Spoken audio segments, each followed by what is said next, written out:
The hum of the old air conditioner was a lullaby I'd grown accustomed to over the past 6 months. It was a white noise that masked the sounds of the city outside our small, second-floor apartment, and more importantly, the tense silence that often hung between my husband, Mark, and me. That particular Tuesday night was no different. Mark had come home late from another networking event that smelled distinctly of whiskey and cheap perfume. We'd exchanged terse words, the kind that carried the weight of 1,000 previous arguments, before he'd rolled over and fallen into a deep, snoring sleep. I, however, remained awake, staring at the water-stained ceiling, feeling the chasm between us widen with every tick of the clock on the nightstand. It was well past 2 a.m. when I finally decided to get up and get a glass of water, hoping to quell the restless ache in my chest. The floorboards were cool beneath my bare feet as I padded to the kitchen. The apartment was a modest two-bedroom in a slightly dilapidated brownstone owned by a man named Mr. Thorne. He lived in the main house next door, a larger,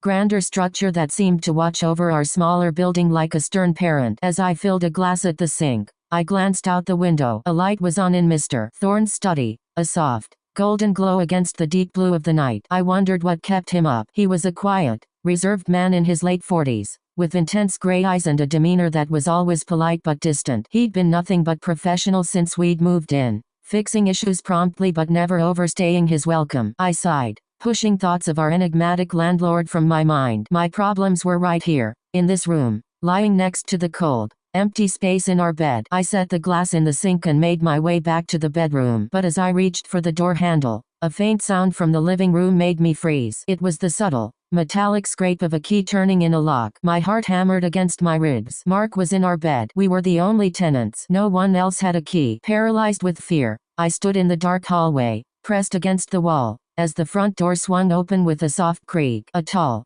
broad-shouldered silhouette filled the doorway, backlit by the faint ambient light from the street. I knew that silhouette. It was Mr. Thorne. What was he doing? Was he here to rob us? The thought was absurd. He owned the building. My mind raced, a frantic, terrified jumble. He moved with a startling silence for such a large man, his steps sure and deliberate. He didn't head towards the television or the few pieces of electronics we owned. Instead, his path was unnervingly direct. He was walking towards our bedroom. A cold dread washed over me. I held my breath, hoping he would pass by, that this was some bizarre mistake. But he didn't. He paused at our bedroom door, his hand resting on the knob. I could see the profile of his face now, calm and resolute. He didn't look like a man committing a crime. He looked like a man arriving at a destination. He pushed the door open and disappeared inside. A surge of protective adrenaline shot through me. My husband was in there. I had to do something. I had to scream, to fight, to call the police. But my feet felt rooted to the spot. I inched forward, peering through the crack in the door, my body trembling with a fear so profound it felt like a physical illness. What I saw inside made no sense. Mr. Thorne was standing beside our bed, looking down at Mark's sleeping form. He didn't touch him. He didn't look at me, though I was certain he knew I was there. He simply stood, a silent sentinel in the dark. Then, he did something inexplicable. He reached out, not towards Mark, but towards the space above Mark. His fingers moved in a slow, intricate pattern, as if he were untangling invisible threads. And Mark's snoring stopped. The tense lines on my husband's face, even in sleep, seemed to soften. His breathing deepened, becoming peaceful and regular for the first time in years. Mr. Thorne then turned his head and looked directly at me. His gray eyes seemed to glow with a faint, internal light in the darkness. There was no malice in his gaze, only a deep, ancient weariness. "He won't wake up, Sarah," he said, his voice a low rumble, so different from the polite tone he used during the day. "And I am not here to harm you. I am here because you called." I found my voice, a shaky whisper. I didn't call anyone. "Not with the phone," he said, taking a slow step towards me. "You called with this." He gestured around the room, at the space between Mark and me. "This silence is a scream. This distance is a summons. It's a kind of energy, Sarah. A potent, painful energy that people like me, we can feel it from miles away. It's our duty to answer." I was backed against the wall now, confused and terrified. "People like you? What are you?" "A restorer," he said simply. "A mender of broken things. Not pipes or floorboards. Things that are far more important." He was close to me now, so close I could feel the warmth radiating from his body. He smelled of old books, cedarwood, and cold night air. The fear was still there, a sharp, metallic taste in my mouth, but beneath it was a terrifying, burgeoning curiosity. He hadn't hurt Mark. He had, in some strange way, helped him. "You're in pain," he stated, his eyes searching mine. A deep, quiet pain that you carry everywhere, like a stone in your pocket. It's in the way you hold your shoulders. It's in the shadow behind your eyes when you think no one is looking. Tears welled up in my eyes. Unbidden, he was voicing the unspoken truth of my life for the past 2 years. The loneliness, the feeling of being stranded in a marriage that had become a hollowed out shell. I can help you carry it, he murmured. Just for a little while. His hand came up,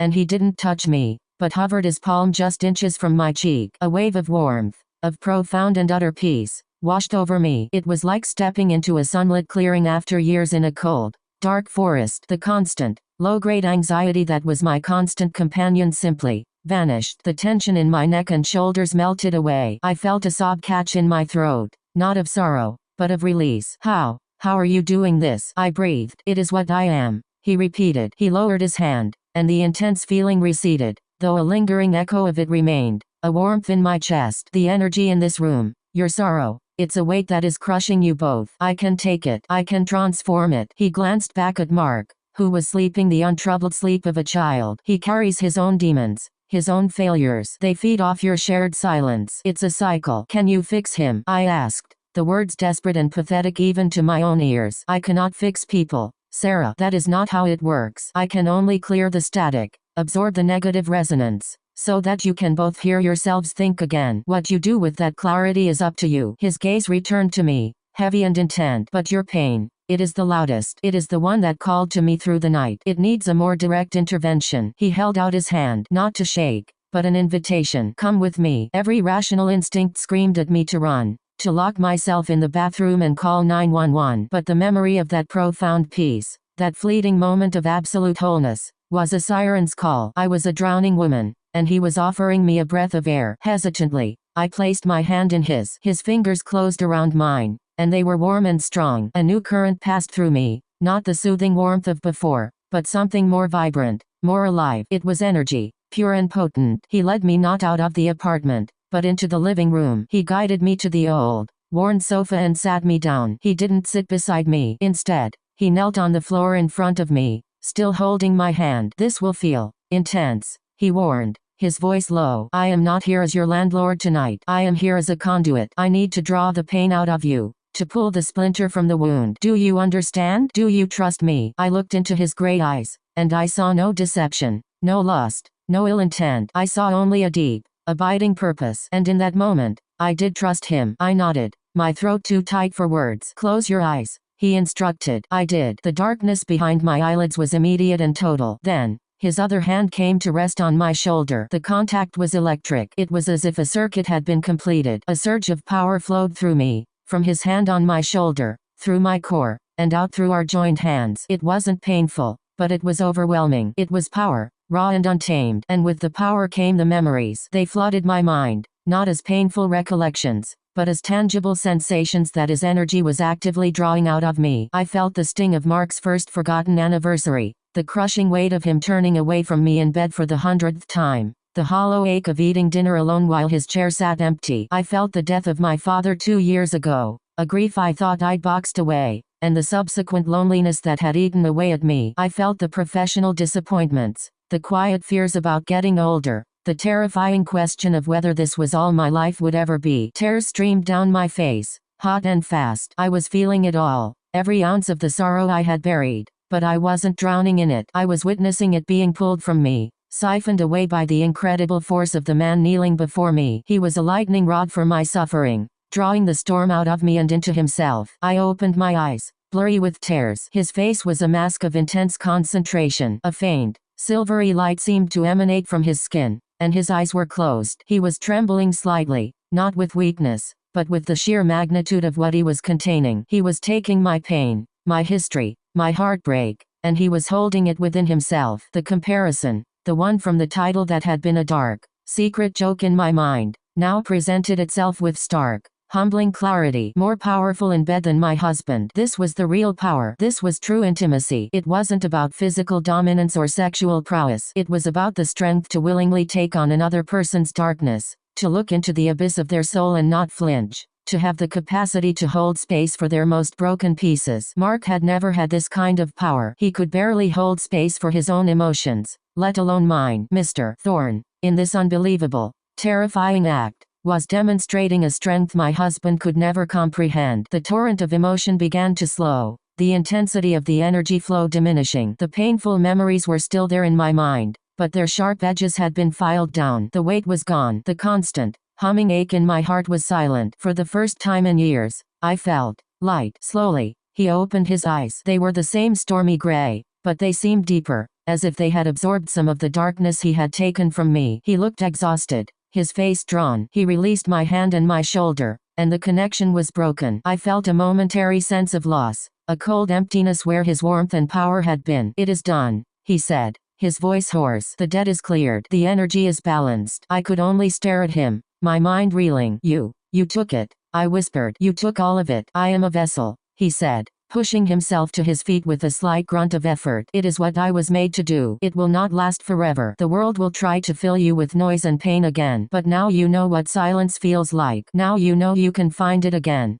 on your own." He walked towards the door, his movement slower, heavier than when he had entered. "Wait," I said, standing up. My legs felt weak, but steady. Why would you do this? Why for us?" He paused at the door, his hand on the knob. He didn't look back at me. "Because someone once did it for me," he said softly. "A long time ago. It is a chain, Sarah, a duty passed down. We see the cracks in the world, the places where love has grown thin, and we do what we can to seal them. Your marriage may survive, or it may not. That is not my domain. My domain was the pain that was choking the life from it. That I have mended." He opened the door. The cool night air swept in, a refreshing contrast to the charged atmosphere of the room. "What happens to you?" I asked, a new fear gripping me. "What happens to all that pain you took from me?" He finally turned his head, and offered me a small, sad smile. "I will bear it, and in time, I will transform it. It is my purpose. Good night, Sarah. Try to sleep." And then he was gone, closing the door behind him with a soft, final click. I stood in the middle of my living room, in the deep silence of the night. The apartment felt different. The air was lighter,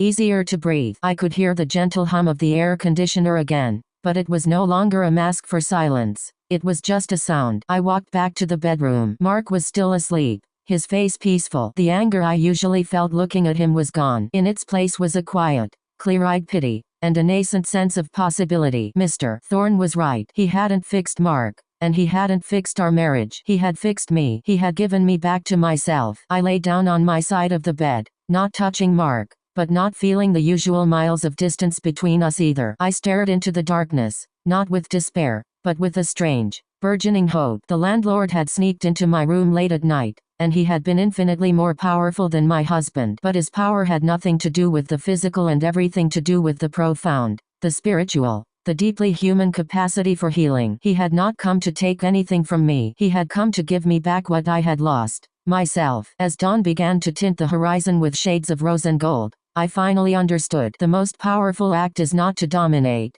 but to heal. Not to take, but to give. And as I closed my eyes and drifted into the first truly restful sleep I'd had in years, I knew that whatever happened next with Mark, I would be okay. I had been reminded of my own strength, and I had witnessed a power so great it could quiet the storms of the human heart.